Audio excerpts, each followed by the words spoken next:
Hello everyone and welcome back to my channel. If one has to calculate the impact COVID-19 has had on various sectors, one prominent sector that would come to everybody's mind would be the financial sector. Whether it be the impact financial institutions, the government's tax collection, or the general flow of money and liquidity have faced, this sector has been hit quite hard. Though it has started recovering, the pace is rather steady. And to discuss with us what and how happened due to the COVID 19 pandemic, we have Mr. Ankush Goel with us today. He is a CA, CS, CWA with over 14 years of blended experience in Big Four consulting firms and Fortune Best US MNCs. He has provided extensive day to day tax advisory services to a leading FMCG company in relation to all their business activities, which broadly subsume central excise, VAT, service tax, and customs. He has also assisted in conducting comprehensive indirect tax health checks for many multinationals. He has also assisted one of the largest FMCG companies in the world in acquiring an ongoing FMCG company in India, including assistance in setting up all of their operations in India, right from obtaining the tax registration to filing tax returns. He's also worked as part of a team engaged in the implementation of the SAP system for the largest retail chain company across the world. As we all can see, the list goes on and on. He's very knowledgeable in this field, and I would really warmly like to welcome him to this segment. Hello. Today we have Mr. Ankush Goel with us. Thank you so much for being a part of this interview. It's a pleasure to have you here. Without any further ado, I would like to just started with the interview. So the first question that I have is, the COVID-19 pandemic has disrupted every facet of life globally, whether it be business or commerce, and especially business and commerce are key areas where the monetary crunch has been acutely felt. The lockdown measures and reduction in mobility have created many obstacles within the supply and have also threatened the continuity of all companies' activities, from listed companies to small and medium sized enterprises. Can you elaborate the impact of COVID on the financial sector and how has it impacted us in India? And what's your take on the paths to recovery? Okay. So first of all, Rujot, thanks for inviting me over. It's my pleasure to be here and on the YouTube channel. And yes, of course, I think when you started with a very interesting question. See, I think COVID. Of course, I think this is probably something that all of us have felt equally. It's a global pandemic, and of course, India as a country and economy was no different in terms of having experienced the impact of it. While I think you asked three questions. I mean, the impact of the COVID on the financial sector and how it has impacted us in India, and then how are we kind of recovering. So I think insofar as the financial sector is concerned, I think of course it has had impacted the liquidity flow, and of course, the liquidity. I mean, once the liquidity stops in the system, the investment stops in the system as well. Wherein it has a downstream impact in terms of the production and therefore the ultimate consumption and the job losses. So I think if you look at it, I mean the liquidity flow has been impacted. The FDI investment has gotten slow. The I mean, when the pandemic started last year, the equity markets, if you would have noticed, I mean, they began declining rapidly. I mean, the 30% of the market value was just lost in matter of a few weeks itself. So, Oh, I mean, the financial sector definitely had a big impact. Yes, I mean, in terms of India, we had a huge impact in the sense that there were job losses, there was unemployment that went on rise. And at the end of the day, I mean, like, as I said, I mean, economy, everything is linked. I mean, the private consumption and the investment was anyways collapsing before the pandemic itself. hmm. The GDP growth, if one would have noticed, was basically, falling continuously for, 7, 8 quarters, even before the pandemic. And pandemic only made it worse. And all of this had a ripple effect in the sense that there was less consumption, less to leads to less production, and therefore ultimately the decline in the GDP growth itself. So I think and I think that was again, as I said, I mean, India was no different. I think everybody experienced this. It's just that the important part was how do we recover from this. I mean, and that's where I feel that yes, I mean there are a lot of things that Indian government has done. Mm. I would look at it a little positively. Frankly, if you look at it, I mean the economy. I mean the Indian economy seems to be in much better shape than it was apprehended post the pandemic. Mm. Yeah. Government initiative definitely, the fiscal and the social measures have worked to the advantage of the economy in combating the slowdown. There are, investment schemes. There are multiple incentive schemes that government has introduced as a part of the financial stimulus. And for example, there are PLI schemes, which is basically production linked incentive, which are induced. I mean, which are basically incentivizing more investment into India. I think this is a positive part. So, I mean, I think the intent is positive, but still feel, I mean, there is a lot which still needs to be done. Yes. If you look at it, I mean, the our recovery has been a little slow. I mean, the recovery has been better than what we expected, but it is still very slow. Yes. And I would attribute that to the second wave of Mm. pandemic, which I think we're on a growth trajectory, much better than expected. I mean, if one looks at I mean, one of the measures, for example, there are various measures, to look at how economy is growing. And though I'm not an economist, but for example, my domain is tax, and the tax collection, for example, the GST collections were improving. Mm. I remember, I guess in December 2020, the GST collections were record high since the inception of GST in July 2017. So that Mm. showed that ultimately the economy is improving. But I think again it was halted a little bit by the second wave. Yeah. And what I get to read and get to hear, I mean, of course this is more an economic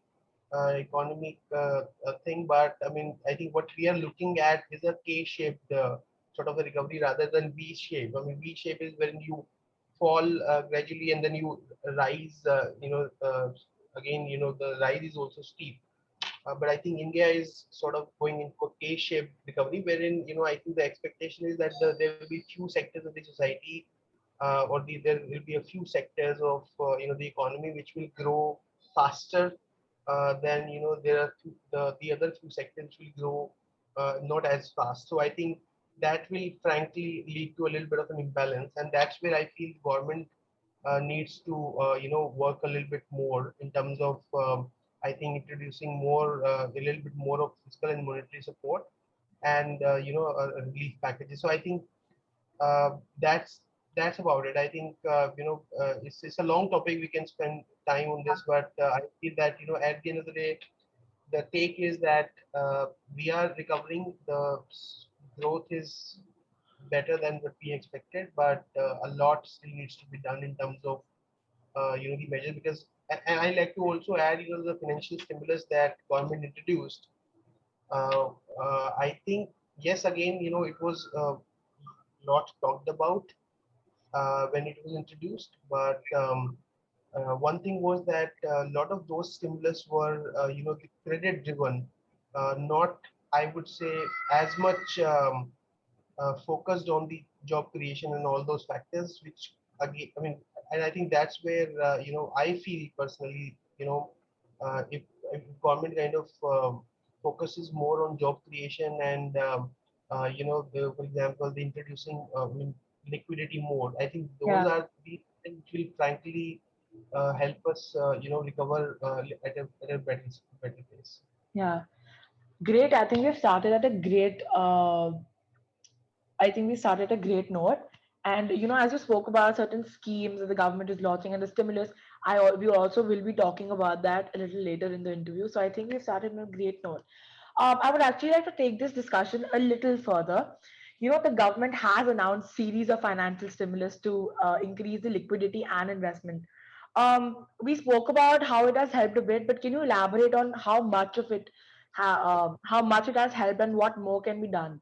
In the sense, like in those specific areas, and also like you spoke about areas where job creation is something that has not been worked on. So how do you think, what do you think needs to be done more in order for that to actually happen? Right. So I think, as I said, the sorry, you were saying something, Puja? No, no, no. Okay. So as I said, I mean I feel I mean the intent was positive and definitely helped improving the sentiment. See, at the end of the day, I mean we may talk about a lot of things, but it's the sentiment which works. I mean both in terms of the spending pattern and the investment pattern from the investors. So I think the sentiment has a big role to play, and the financial stimulus and the other measures that government is doing to increase the investment are, again, I mean those are, and if they're doing nothing, I mean at least they are improving the sentiments of both investor and the spender. I think, Frank, as I said, I mean a lot still needs to be done. Frankly, there are three, four things that I feel should happen, which I, again, I believe that can make the pace of recovery uh, faster and the pace of investment faster. I think I mean, the spending, see, at the end of the day, for the economy to grow, the spending has to happen. True. And spending, I feel, the spending pattern in the middle class is skewed, after the pandemic. So I guess the government needs to take measures to kind of provide stimulus to the middle class, because middle class is, I mean, most of the consumption and the spending happens to the middle class, and that's where, again, as I said, I mean, the consumption leads to, the production leads to the growth, and ultimately the fresh investments and everything else. So I think there has to be there should be some fresh stimulus for the middle class, because the loss of income and the rising unemployment, which has basically forced the middle class population to kind of reduce their Hmm. spending. So that's one thing that needs to be Yes. addressed. The second thing that should be addressed, and maybe it's linked to the first one itself. If one would have noticed the spending pattern in, I would say, maybe luxury segment or high end goods have kind of stopped. People are not buying cars. I mean, people are not buying any luxury products. But I mean, for an economy to grow, even that has to happen. So again, I mean, the government has to address, the demand slowdown, and I think instead of monetary, packages, that should be addressed a little bit through the policy reforms. That is another thing that I think should happen. And again, both of these will help addressing the demand slowdown and the increase in the spending pattern, which will further kind of provide a stimuli to the liquidity and the investment. Because today, again, there's a lot of liquidity that's that's basically not getting, is not going to the market because we are not spending. I think the other measure that government can take is to recapitalize bank, right? I mean, Hmm. I think I mentioned in the first question. I mean, the liquidity is not at a level at which we Yes. want it, and liquidity comes from I mean, banks, of course, are one of the biggest contributors to the liquidity, and I think they are also, the banks are not lending as much. They also Yes. kind of, so I think the government has to recapitalize bank, give them autonomy, give them, sort of support, and encourage them to lend more. I think that's what we need to do. That's what, again, another would say I would say a measure that can be done. And I think, one, I think government should also focus on job creation, because as I said, I mean, a lot of stimuluses that government has introduced have focused on credit rather than on job creation. So I think the job creation should has to improve as well, because I mean, I think the rate of unemployment, the rising rate of unemployment post pandemic was like alarming. So I think Yes. these, I feel, are, of course there are multiple factors. There are, a lot that can be done, but I feel that there are these three four steps that, I would say these are directional steps. Of course, there will be tier two, tier three detailing of what can be done in each of these, in each of these directions. But I think these are three four directions I feel the government can, focus on to revive the economy a little bit more. And I think it's very important. All of these are also interlinked, right?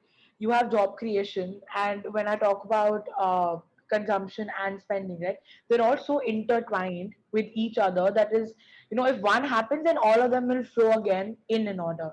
So I think it is very Right. important. I think you spoke about very good points, and I think we should really, the government should really focus on actually improving and making sure that these are the basic things that are being achieved at least. Moving Absolutely. on, I would like to move on to the corporate sector now. In the current climate of business management, the role of CFOs has become increasingly significant. They not only oversee financial management, but they also own and manage data and other key performance management information.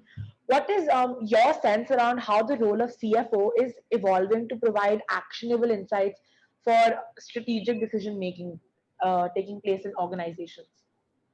Right. See, it's an interesting question. See, if one looks at it, just look at the hierarchy. There are typically CEOs. Then, the Indian style of organizational hierarchy was that we used to typically have a COO and a CFO. And then, of course, there are, a lot of other hierarchical roles, but these three used to be, one of, I would say, the three key roles in any organizational setup. Over a period of time, if one can see, over a period of time, the roles of COO, Hmm. right? That role has kind of got redundant a little bit, at least, Yeah, in a multinational setup, if you see, there are no COOs anymore. yeah. But frankly, you still need somebody, to drive the operation and the supply chain and measure them. I mean, CEO has a lot more on his plate in terms of the stakeholder management, the external world management, talking to the government, and there are a lot of things that a CEO has to do.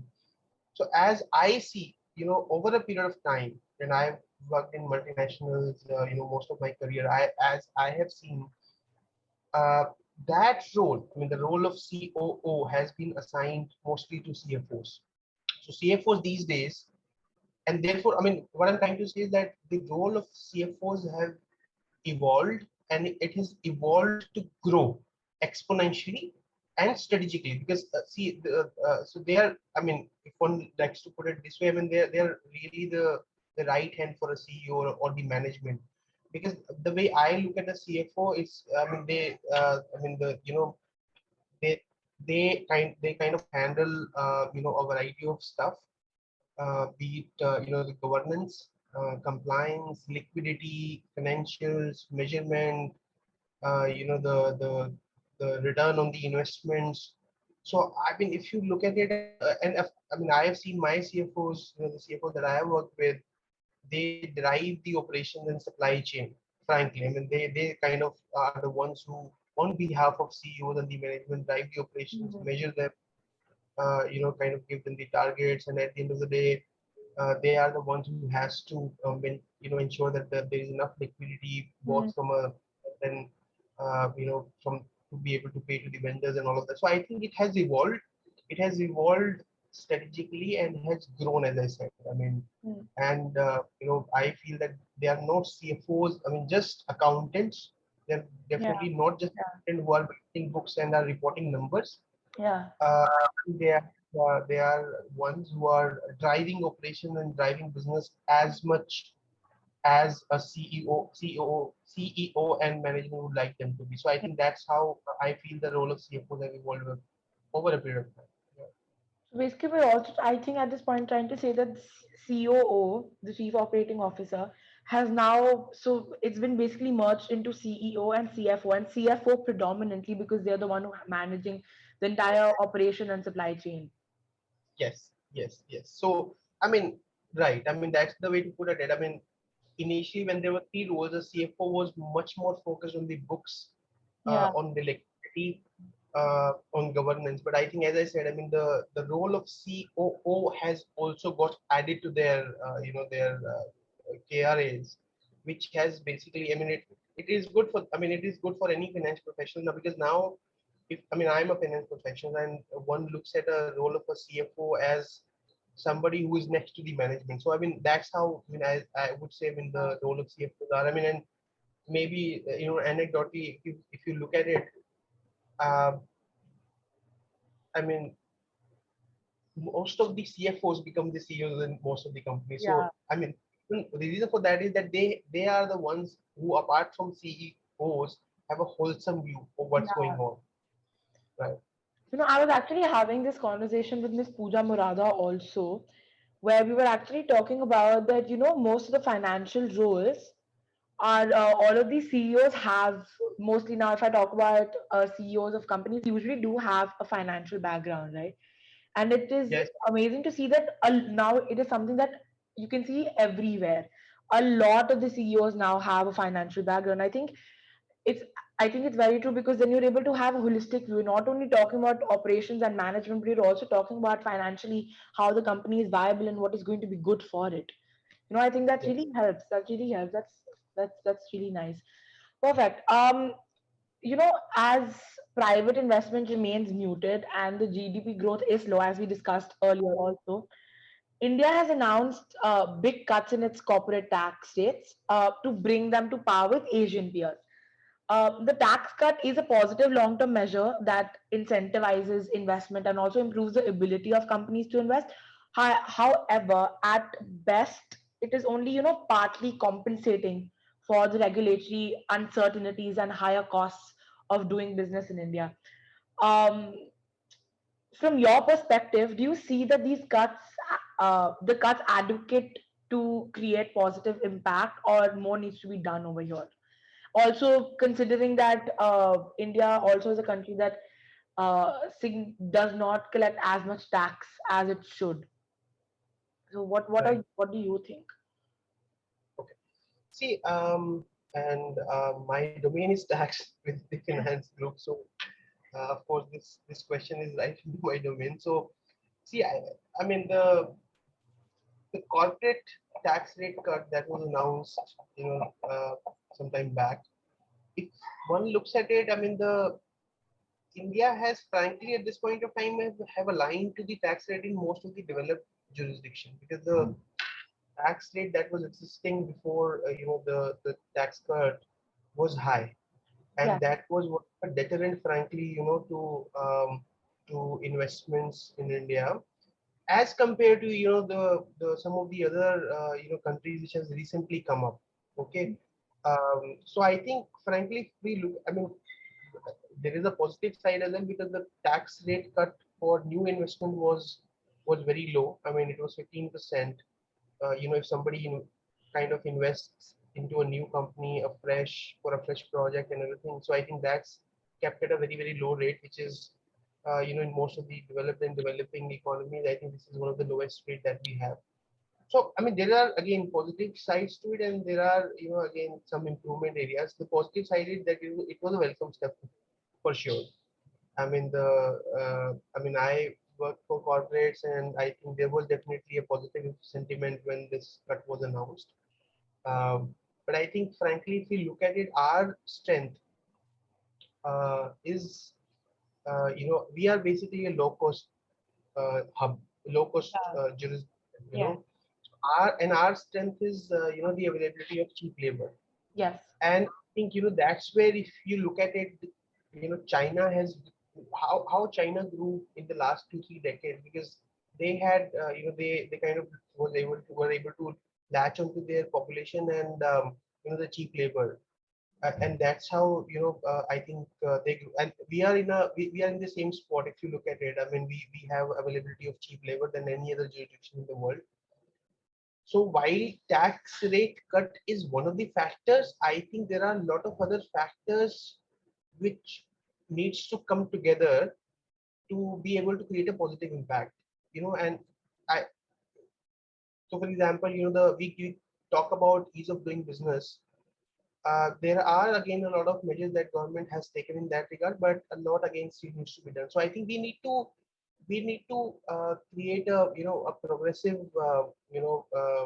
minds. I mean, we have to give a progressive mindset to the investor. We have to show them that we are progressive. I mean, I'll give you some examples.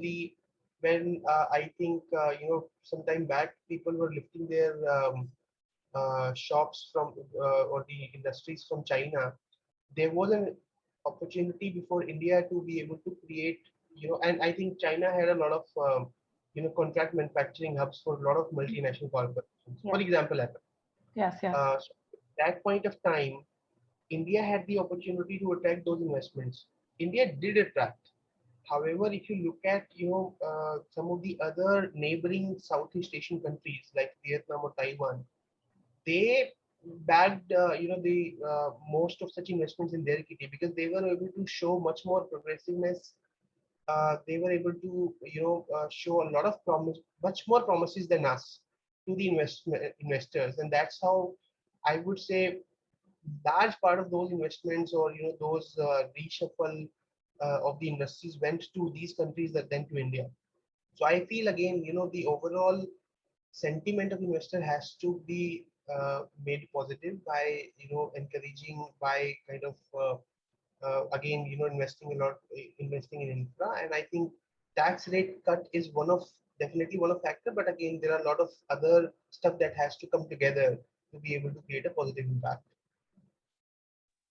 You spoke about that the tax rate in India was high, but don't you think that it is justified looking at the amount of tax that is collected in India? Because a high tax rate would lead to more tax being collected because only I think less than 10% of the population actually files for taxes.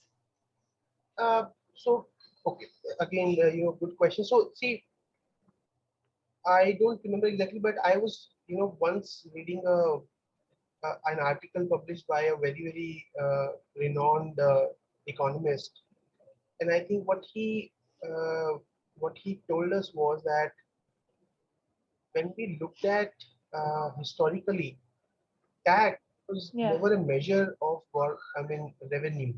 Tax was one of Hmm. the measures, but I think today tax frankly is the highest measure of revenue for the government. Yeah. So I think uh,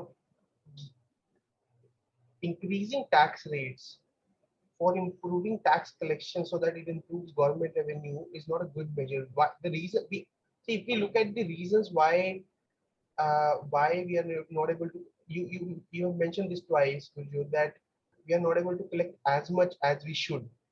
So I think Yeah. efforts should be made, to be able to increase collections more.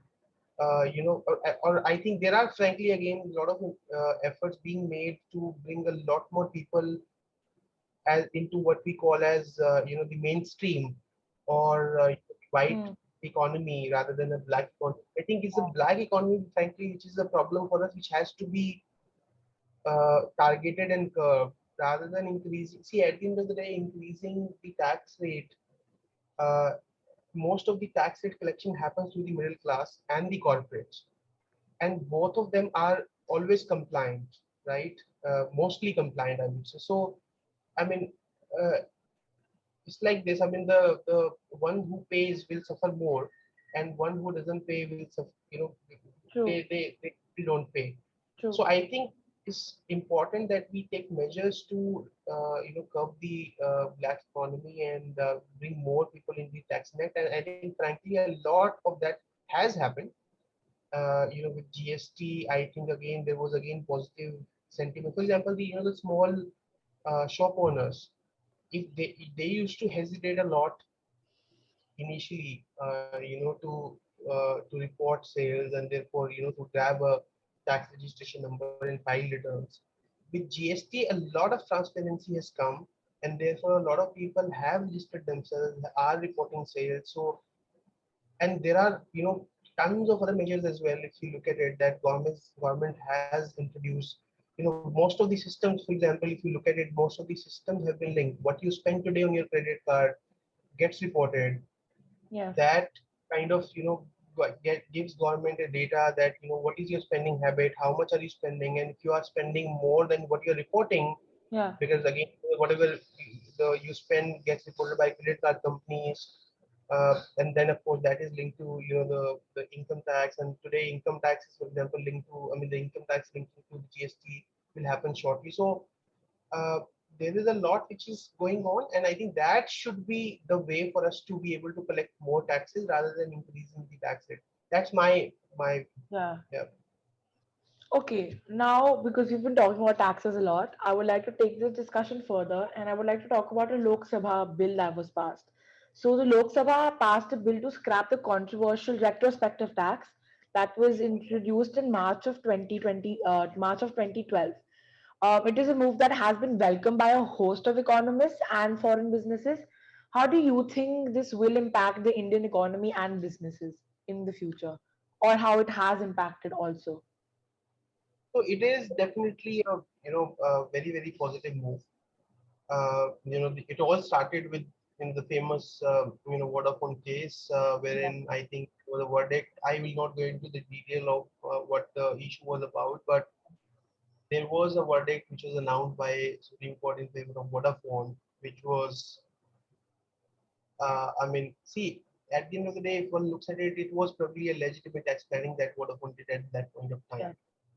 Yeah. And my sense is that once it was announced by Supreme Court, and the name suggests Supreme Court, it has to be a supreme decision, which should not be overruled.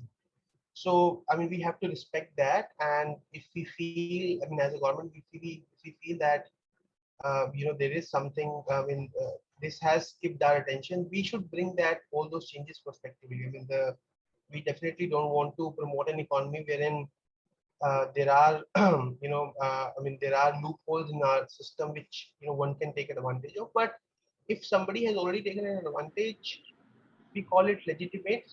So far as that is within the four corners of the law. So I think what happened was, we introduced a retrospective amendment. Frankly, I mean, if we look at it, I mean, and trace this, Hmm. it has now been, struck down Yeah. by the Permanent Court of Arbitration, Hmm. because Vodafone challenged this and they invoked the bilateral investment treaty that India and Netherlands had. So I think, I mean, to some extent, it was an international shame for us, and I think there was definitely, any corporate would have a fear of a retrospective amendment in India. India is always viewed as a complex tax, structure economy. I Yes. mean, there are very few. I may know of few, but if there are top two or top three, India will feature in one of them. Yeah. So definitely, it is a welcome move, because it kind of, again, I think goes back to the sentiment, positive sentiment. I'm sorry to cut you here, but do you think that this complex tax rate and this tax system is beneficial to India or is it harming? Yeah, I think uh, I would say, I mean, given given the given the variety or the the issues that India see, I think we are very the issues are different in each of the states. So I think given the scale that we have uh, in India, and given the structure that we have, federal government and the state government, I think it is very difficult. Frankly, I mean, I will first probably address this. It is very difficult to bring a harmonized one single tax system. We we we all aspire for that. That there should be one rate, for everything. It should be a harmonized system, one nation, one tax. It is one nation, one tax, but one rate is very difficult. I mean, Yeah. again, I think I would frankly, even if you look at it, we frankly did a very good job. I mean, there will be people who will say that GST did not address that, and GST. I have been a person who has, I mean, who has spent most of my career in tax domain, and I have lived through the journey of GST, and before that the excise, VAT, and the CST regime. Yes. GST today is far better than the structure that we used to have earlier. Hmm. uh, it has definitely brought a lot more transparency. Government is ready to hear more. We have access to government more, frankly. I mean, Yeah. an issue, they hear the issues more. So I think in that sense, I mean, we have a complex tax structure.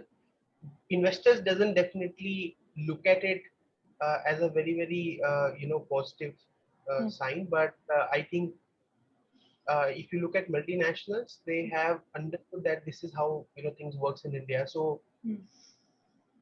again, the answers lie somewhere in between.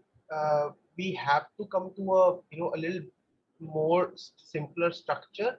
Yeah. But if you think the complexity will entirely go away, it will never gonna happen in India. I mean that's how India is, because India itself is complex.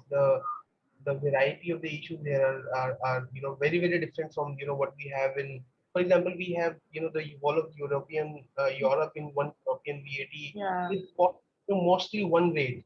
Yes. I mean, it has taken them time as well to reach to this stage. So I think we will reach that stage, but it's just a long, long way to go. Yes. True. And to just in 30 seconds more to answer your question, I think you asked that whether it is good for India or bad for India. I think answers lies in between. It is we have to come to a middle, so sort of a little simpler structure. It is not definitely good for India in the current shape. We Yeah. should make it more simple, and that's where it will be good for India.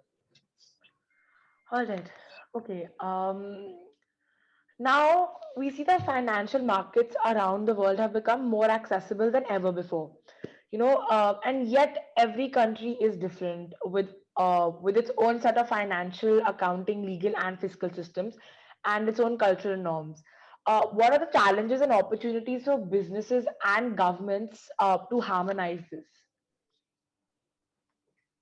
See, I think the complete harmonization is impossible, frankly, if we look at it. But again, there are a lot of efforts, that are happening. There are a lot of efforts being done, to harmonize a lot of, financial or a lot of other norms, accounting or legal norms. I mean, if we look at it, I mean, there is already. I mean, I look at it from India perspective. I mean, the accounting standards that we have in India are largely converged today to most of the developed nations. The tax treaty wherein there used to be a lot of tax abuse that used to happen.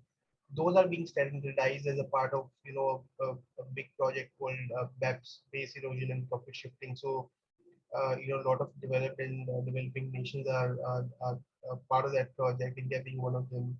So a lot of standardization of accounting and tax and legal norms are happening. I think the challenge is to fully converge all of these and harmonize all of this. One is the business environment. The each of a country has a different business environment, different political environment, and different set of priorities.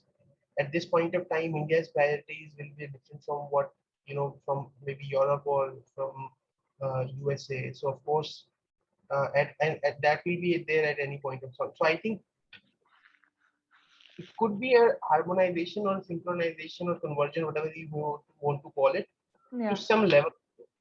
It Hmm. cannot be complete, and there are definitely a lot of efforts happening in that space, frankly. I think the opportunities, if that happens, and that is happening, and the opportunities are that, of course, if there are harmonization of systems, it definitely increase investments more into India, and because it helps doing business in India. For example, I mean the if the India's tax treaties are largely aligned to most of the developed and developing nation, they have a fair Yeah. understanding, fair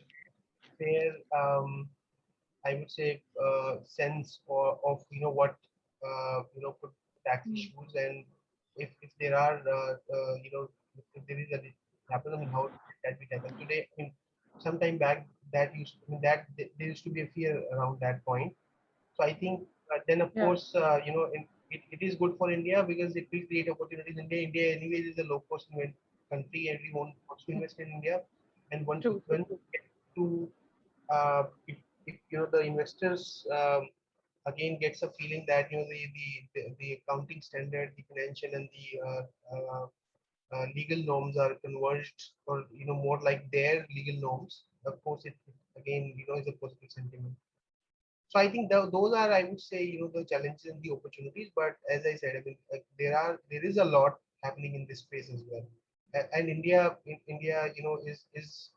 India, though again is a developing country, but India is privy to, or India is participating in most of those reforms or most of Yeah. those efforts. Yes. So that's absolutely true. I see a lot of efforts being made uh, by both the private and the public sector. Now, we've spoken a lot about GST, right? So now I have a question that revolves around it.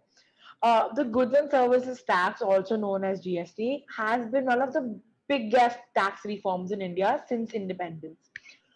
With its launch in 2017, GST transformed India's taxation landscape to overcome irregularities inbuilt in the erstwhile indirect tax structure, while it primarily involved reducing multiple taxes, multiple compliances, eradicating high taxation, its cascading effects, and the creation of a common market, besides ushering an era of transparency and technology.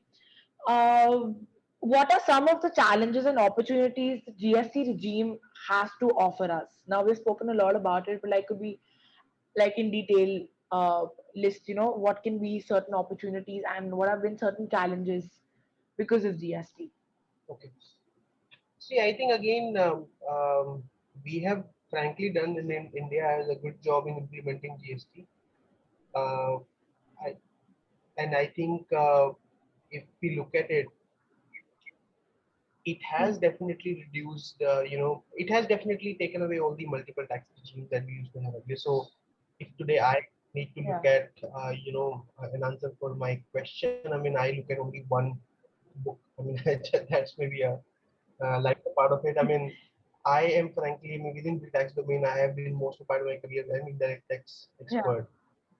Uh, yeah, Imagine, we used to have 30 plus different VAT laws. yeah, Then yeah, we had excise laws, and yeah, we had CST laws, and then of course each of the state then also had entry tax and octroi. So there, all of yeah. it that has gone.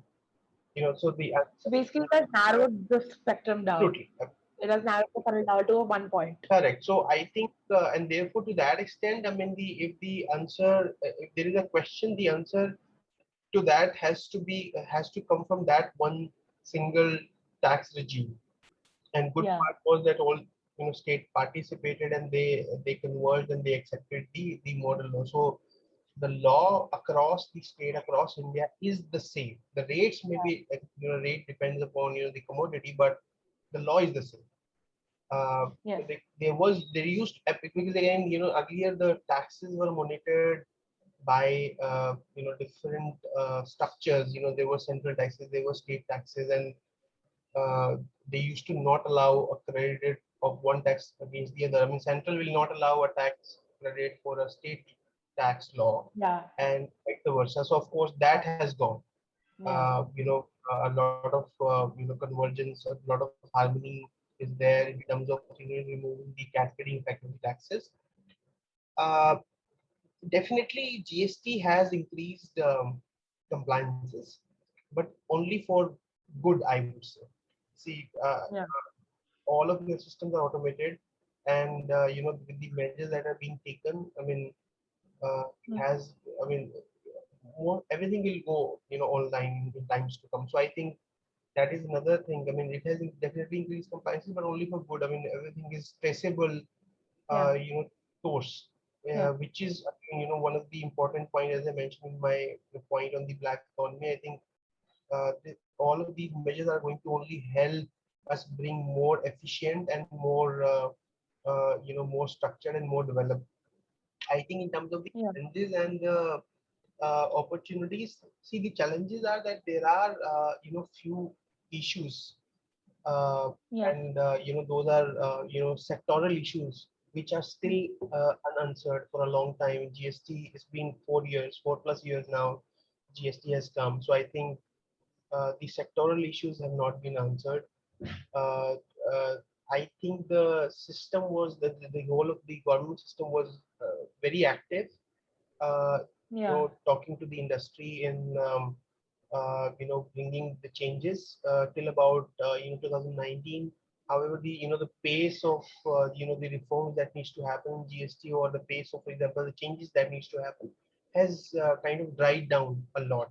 Yeah, Uh, yeah, yeah, and I think the other challenge is that and that is maybe a is a challenge that I face at a personal level, and therefore I think it's a challenge. See, I think the decision making at government level is still very revenue biased. It is not, hmm. it is not still not. I mean, very passive. It is. I think Yeah, government will not want to change a particular rate or a particular structure because it brings them more revenue. Is still the thought. Okay.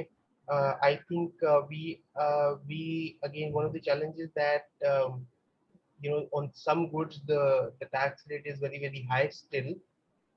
A lot of rationalization has happened, and there are talks of a lot of rationalization of the tax rates, but it is taking a lot of time. So I think and then I think the state structure, because GST again, it is one nation one tax, but it has been brought in a two-tier structure, central and state yeah, structure.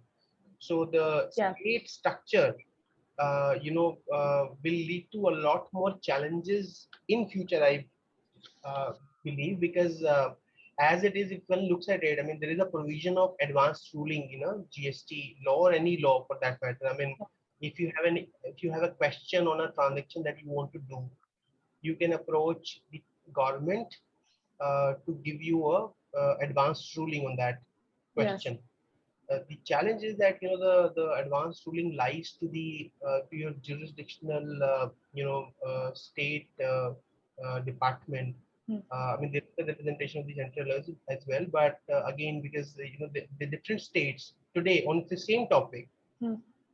are taking different calls, which is Hmm. leading to a lot of complexities. I mean, I can take a very crude example here, and let me just just for example, let me I have a question as to what is the tax rate, GST rate on this mobile phone. Okay, for example, um, and I approach a Haryana tax GST office, Yeah, they make a different,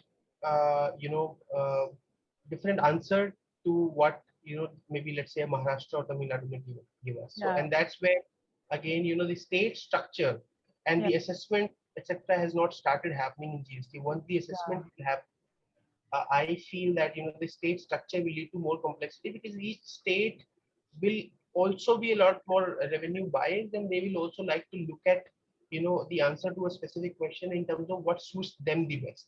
So I yeah, think these are challenges. The opportunities, frankly, are that the whole system has brought a lot more transparency and better governance, and yeah, that's where I think.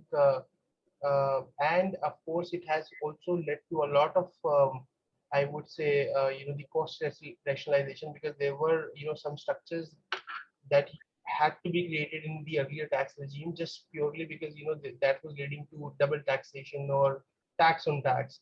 So I yeah, think the opportunities are that, the cost of production definitely has gone down in some sectors, in some industries, which of course and then I said I talked about the transparency and the better governance. So all these opportunities ultimately will culminate into strong investor sentiment, and it has resulted into it. I mean, there is definitely a strong investor sentiment, and I mean GST has already started creating positive impact. I think not only in states that there'll be a difference, I think within cities also. So like in Haryana, in Gurgaon, because it's an economic hub, so therefore the GST rates might differ. And if you talk about places like Rohtak, which are more remote, I think there also the GST rates will differ, because I think it depends on the states. How much of revenue is that state generating?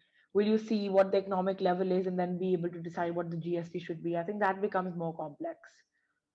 Yeah, no, I think, see, the cities do not have an autonomy to charge a different tax rate than what has been, cities don't have an autonomy. So Hmm. between states, the rate may differ, but within Yeah. this, the different cities of the same state, it Hmm. cannot, Hmm. because then,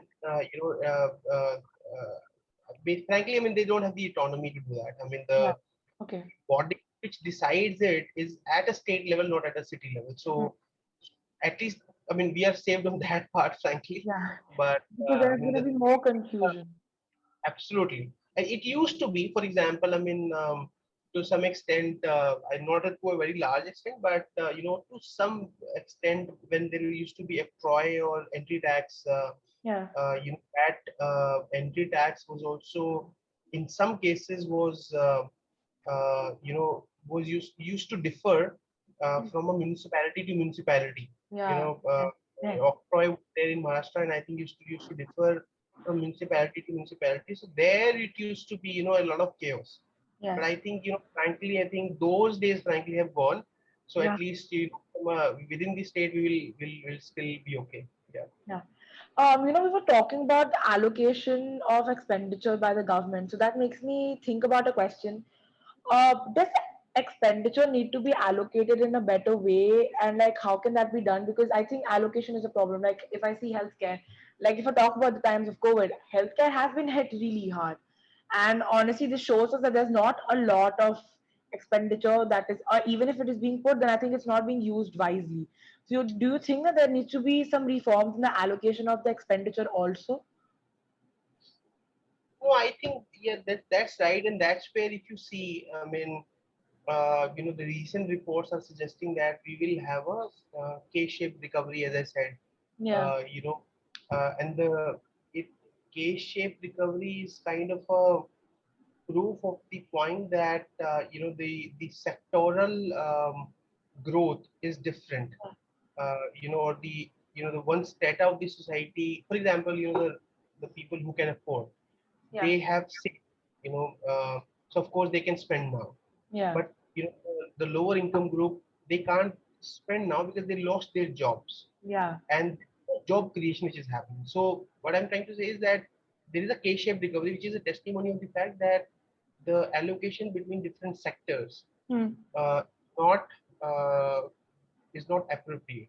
yeah, And if you look at it, I mean, though again, we have limited resources, and I think government frankly tries to do the best that they can. yeah. But there are, for example, sectors. I mean, the whole of the tourism, hospitality Yeah. sector, if you see, they are still bleeding. I mean, a lot, and there is no sight of recovery of that sector. They have, yeah, they've been hit really hard, and nobody, obviously, because of scare of COVID, nobody really wants to step out of the house. Also, Correct. And I think if you look at it, uh, the other sector, or I would say the other area, hmm. where basically, typically a measure of a growing economy, and which kind of again paves the way for better investment, is infrastructure. Yeah, So somehow, if you see, when the infrastructure spending has taken a big hit, and yeah, it has not been kind of uplifted to that extent. So till the time our infra is improved, even if investor wants to invest in India because of the cheap cost or the low cost hub, I mean, that's the vision, frankly. I mean, the yeah, vision of the government is to create India as a manufacturing hub, but manufacturing needs infra. yeah, So infra, I mean, the investment has to happen in infra, and I think that's where again, it kind of, as you said, I think the allocation is maybe not be as appropriate, and the hmm. spending is not as appropriate as it should be. So Hmm. definitely there is a lot that needs to be done in that space Hmm. as well.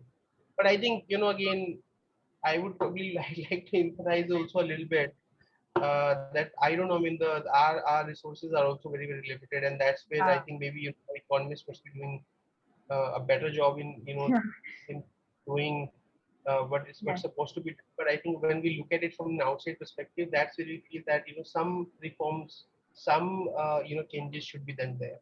Yes. Now, moving on to my next question.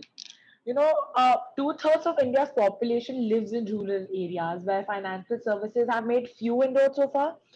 But rural India, however, has seen a steady rise in incomes, creating an increasingly significant market for financial services. Now, increasing the use of technology to reach rural India is the paradigm shifting enabler.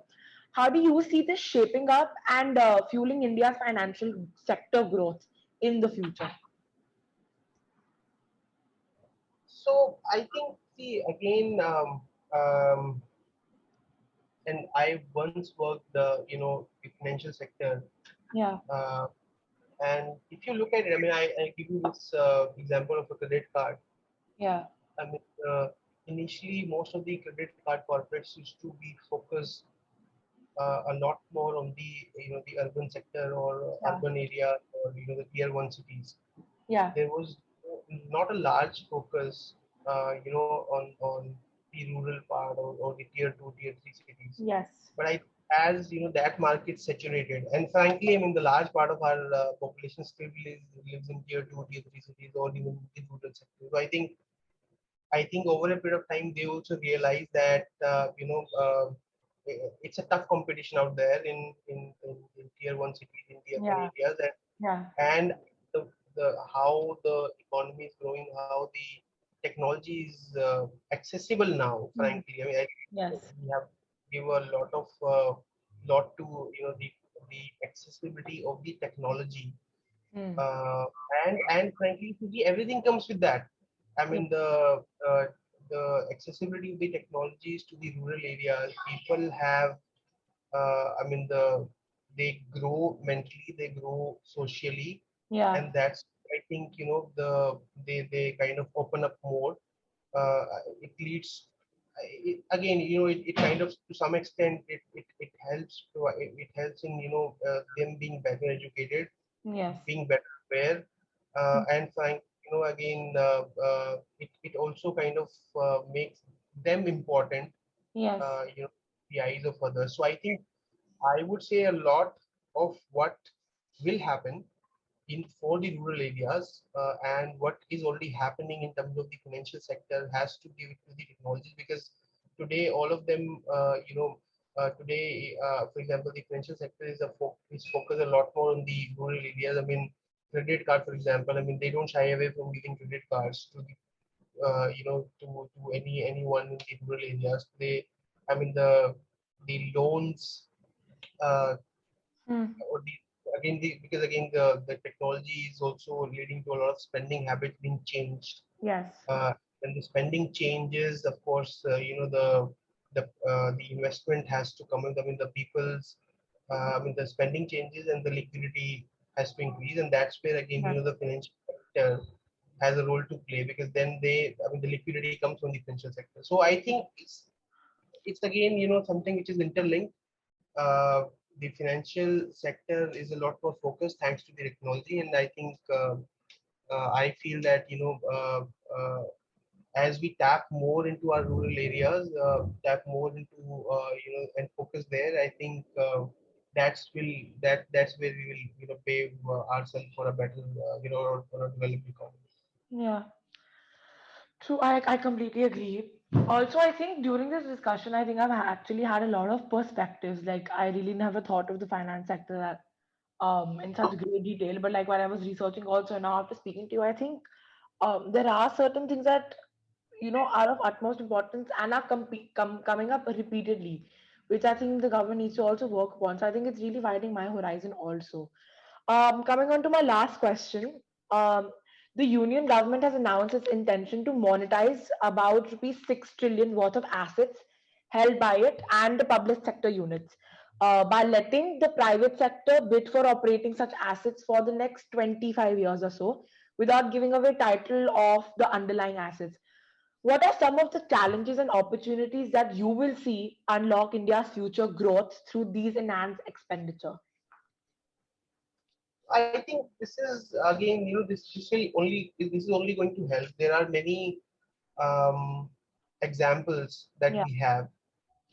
When such things have happened, I mean, look at telecoms, for example. Look at insurance, for example. Look at even the banking sector, for example. So I think when there are, I would say, there are more success stories. Yes. If you look, I mean, I would say, I mean, if you look at government divesting, Yes. or government opening up, the areas which were pretty much government centering, or pretty much only, were kind of operated by the government.